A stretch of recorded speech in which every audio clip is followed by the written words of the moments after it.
Here's a pair of the Soundcore Q20i Bluetooth headphones. I'm going to show you how to factory reset these. You want to factory reset these if you have issues. You can't put it in pairing mode. You can't connect. Maybe one side's not working. Maybe the volume is lower on the other. Maybe it's out of sync or delayed and so on.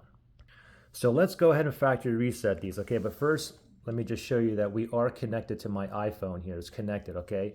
So let's factory reset these. So just go to the one side where you have the buttons here.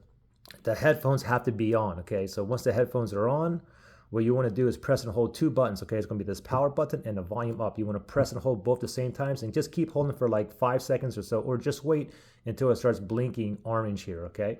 So we're going to do it together, okay? Power button, volume up, ready, set, go. Press and hold, keep holding. Still holding. Okay, see the red right there? Go ahead and let go.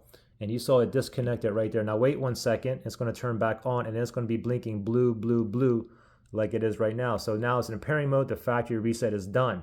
Now here's the thing. If I want to connect back to my iPhone or Android phone, what I have to do is just go back to your Bluetooth settings. And then we were connected before. So you have to go ahead and remove this, okay, out of your Bluetooth pairing list. So Soundcore is right there. Let me click on the I for information.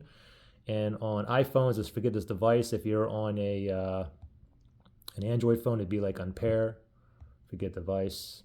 Okay, now I'll be able to connect back to this phone, okay? So all I gotta do is I can just rescan, turn the Bluetooth off, and then turn it back on. And just wait 1 moment, and voila, we're back up. There it is, Soundcore Q20i. And I'm connected back. Pretty simple to do a factory reset. Any questions or issues, just go ahead and comment below.